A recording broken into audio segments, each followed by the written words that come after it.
নমস্কার, Rishibani institute of Vedic অ্যাস্ট্রোলজির পক্ষ থেকে স্বাগত জানাই আজকের জ্যোতিষ আলোচনায়। আমি শান্তনু আপনাদের সঙ্গে। আলোচ্য বিষয় ইলেকশন, ভোট, পশ্চিমবঙ্গের ভোট যুদ্ধ।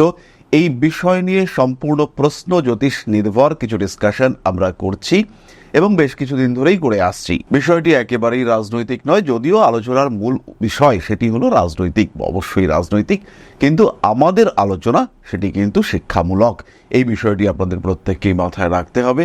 রাজনৈতিক রং চড়াবার চেষ্টা অবশ্যই করতে পারেন, কিন্তু তার দায় আমাদের নয়। আজকে আমরা আলোচনা করব অত্যন্ত সেন্সিটিভ একটা কেন্দ্র নিয়ে, যেখানে আলোচনার শীর্ষে রয়েছে যে কেন্দ্রটি, থাম্বনেইল দেখেই আপনারা বুঝতে পেরেছেন। আজকে আমরা আলোচনা করব পানিহাটি নিয়ে, এবং পানিহাটি এবং কিছুদিন আগে ঘটে যাওয়া আরজিকর কাণ্ড, এই দুটি বিষয় কিন্তু এখানে ভীষণ গুরুত্ব পেয়েছে। পানিহাটি কেন্দ্রে হাড্ডাহাড্ডি লড়াই চলবে তীর্থঙ্কর ঘোষ এবং রত্না দেবনাথ।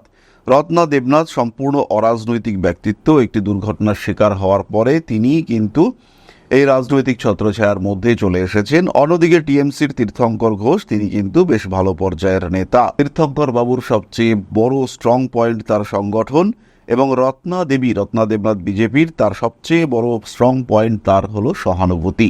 একটা সময় আরজিকর কাণ্ডে লক্ষ লক্ষ মানুষ রাস্তায় নেমে এসেছিল, তারা প্রতিবাদ জানিয়েছিল, মোমবাতি নিয়ে মিছিল করেছিল তারা, এবং সেখানে কিন্তু প্রচুর জনসমর্থন ছিল। আমি নিজেও সেখানে উপস্থিত ছিলাম। ফলে তার প্রতি একটা সিম্প্যাথি বা তার প্রতি একটা প্রচেষ্টা, একটা প্রতিবাদের ভাষা, সেটা কাজ করবে, এটা আশা করা যায়। মানুষ প্রতিবাদ তখন করতে পারেননি, মানুষ এখন প্রতিবাদ করতে চাইবেন, এবং প্রতিবাদের একটা রেজাল্ট আসুক সেটাও মানুষ চাইবেন। তখন ডাক্তারবাবুদের কণ্ঠস্বর অনেকটাই স্তব্ধ হয়েছিল, তাদের প্রতিবাদ বা তাদের আন্দোলন সেটা কিন্তু পূর্ণ মাত্রা পায়নি, সেটা স্তব্ধ হয়েছিল, এবং যেভাবে মানুষ পথে নেমে এসেছিলেন সেটা কিন্তু সম্পূর্ণতা পায়নি। এবার মানুষের একটা সিম্প্যাথি কাজ করবে, এবং অবশ্যই করবে, এবং এই বিষয়টিকে কিন্তু কাজে লাগাবে বিজেপি। অন্যদিকে তীর্থঙ্কর বাবুর রয়েছে বলবান সংগঠন। যাই হোক না কেন, এখানে বামফ্রন্ট প্রার্থী রয়েছেন কলতান দাশগুপ্ত, তাই তৃণমূল প্রার্থী তীর্থঙ্কর ঘোষকে আমরা 1 নম্বরে রাখবো, রত্না দেবনাথকে 2 নম্বর দেব, এবং 3 নম্বর রাখবো কলতান দাশগুপ্তকে। কোনো লজিক এখানে নেই, একদম সাধারণভাবেই 3 জনকে 3টি নাম্বার দেওয়া, নাম্বার দিতেই হবে, এবং এই নাম্বারের রেসপেক্টে আমাদের বিচার করতে হবে। প্রথমেই দ্রেক্কান কুণ্ডলী সাপেক্ষে আমরা 3 জনের লগ্ন স্থিরীকরণ করব। তাহলে আমরা চলে এসেছি আমাদের হোরারি কুণ্ডলিতে। এই মুহূর্তে 1 April 2026, 9টা 40 minute 19 second, place of discussion সেটি হলো কলকাতা। বৃষলগ্ন, মৃগশিরা নক্ষত্র। মৃগশিরা নক্ষত্র প্রচুর লড়াই এবং সবশেষে ব্যর্থতা বা সমস্যা তাকে ইন্ডিকেট করে। সেইখানেই অবস্থান করে রয়েছে ইউরেনাস, এবং মৃগশিরার অধিপতি মঙ্গল, তার সঙ্গে কিন্তু রাহুর সমন্বয় আমরা দেখতে পাচ্ছি। ফলে বেশ কিছু দুর্নীতি, বেশ কিছু অশান্তি এটা এক্সপেক্ট করা যাচ্ছে। চতুর্থভাবে কেতু অবস্থান করে রয়েছে, ফলে ইলেকশনের আগে কিছু বিট্রে, কিছু দল পরিবর্তন, এই সমস্ত বিষয় দেখতে পাওয়া যাবে, এবং ক্ষমতা ধরে রাখার লড়াই আরো কঠিন হতে চলেছে এই সময়, এটা খেয়াল রাখতে হবে। যাই হোক, আমরা চলে আসবো সরাসরি দ্রেক্কান কুণ্ডলিতে, এবং সেখান থেকে আমরা কিন্তু আইডেন্টিফাই করব সঠিক লগ্ন এবং এই 3 জনের লগ্নগুলিকে। দ্রেক্কান কুণ্ডলিতে প্রথম লগ্ন মকর, দ্বিতীয় লগ্ন মীন, এবং তৃতীয় লগ্ন বৃষ। দ্রেক্কান কুণ্ডলী অনুযায়ী মকরের সপ্তমে রবি শনি যোগ, মীনের ক্ষেত্রে কিন্তু পঞ্চমে এই রবি এবং শনি সংযোগ রয়েছে। আমরা নবাংশ কুণ্ডলিতে চলে আসবো। নবাংশ কুণ্ডলিতে আমরা দেখতে পাচ্ছি মকর লগ্নের রাহুর অবস্থান টিএমসি ক্যান্ডিডেটের জন্য কিন্তু খুব একটা শুভদায়ক নয়। অন্যদিকে মকরের নবমপতি বুধ, সে কিন্তু নিচস্থ হয়ে অবস্থান করে রয়েছে।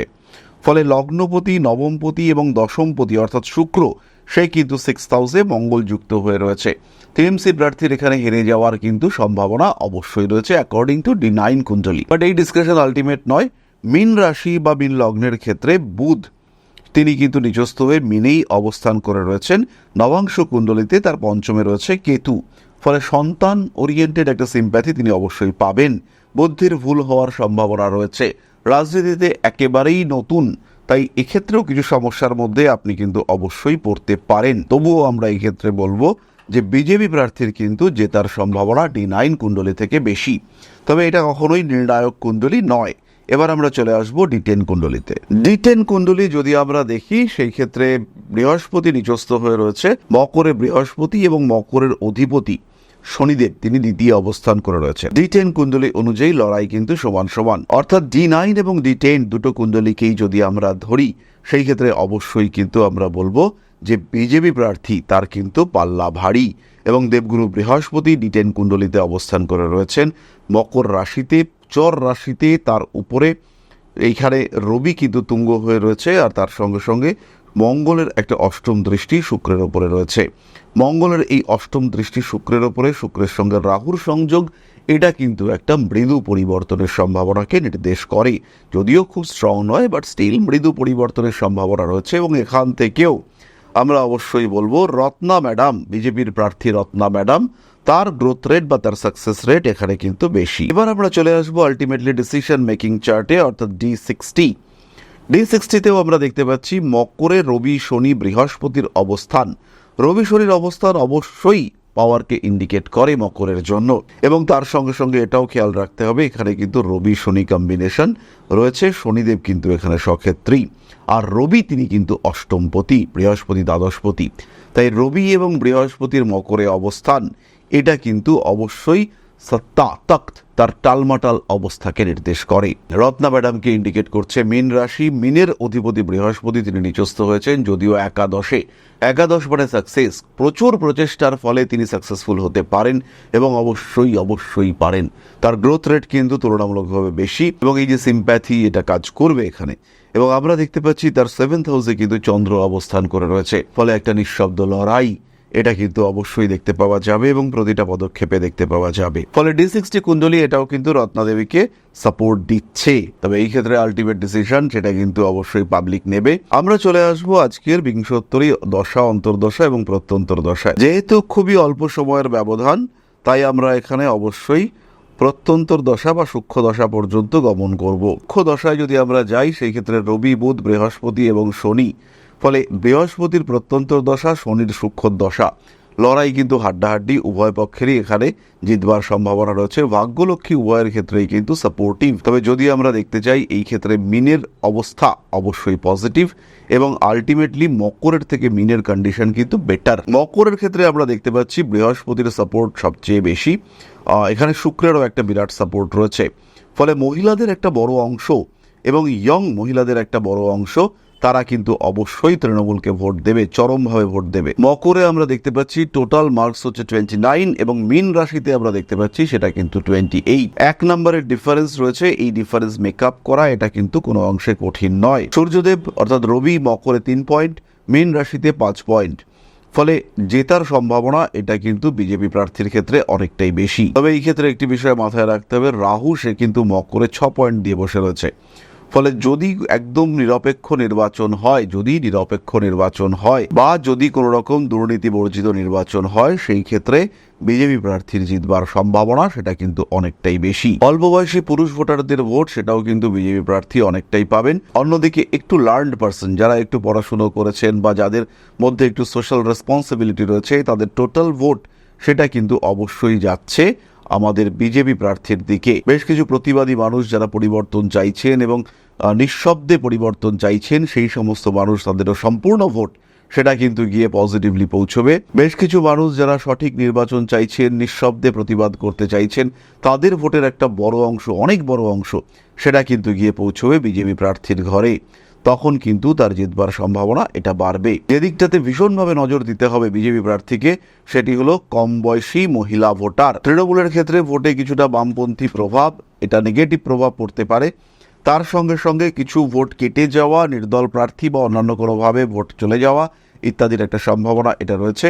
আর দলের মধ্যে তীব্র অসন্তোষ, এটাও কিন্তু তৃণমূল প্রার্থীর সমস্যার একটা বড় জায়গা হয়ে উঠতে পারে। সুতরাং যদি আমরা একটা সার্বিক বিচার করতে চাই এবং D60 কুণ্ডলীর রেসপেক্টে একটা সার্বিক বিচার খুঁজে বার করবার চেষ্টা করি, সেই ক্ষেত্রে অবশ্যই আমরা বলবো যে বিজেপি প্রার্থী তার কিন্তু জেতার সম্ভাবনা পার্সেন্টেজ বেশি। চেষ্টা লড়াই উভয় দিক থেকে হবে, গ্রোথ রেট দুজনের ক্ষেত্রেই রয়েছে, দুজনেই হাড্ডাহাড্ডি লড়াই করবেন। কিন্তু এই সময় মানুষের কাছে কি কতটা পৌঁছতে পারবেন এবং ভাবনাকে মানুষের কাছে কতটা পৌঁছে দেওয়া যেতে পারে, সেই বিষয়টি কিন্তু গুরুত্বপূর্ণ ভূমিকা নেবে।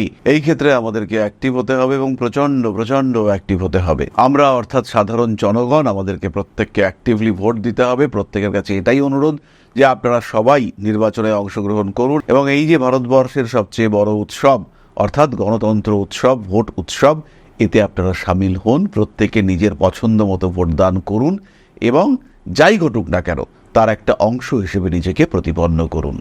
ভালো থাকুন সবাই, প্রত্যেক প্রার্থীর জন্য রইল শুভকামনা। ভালো থাকুন, সুস্থ থাকুন, নমস্কার।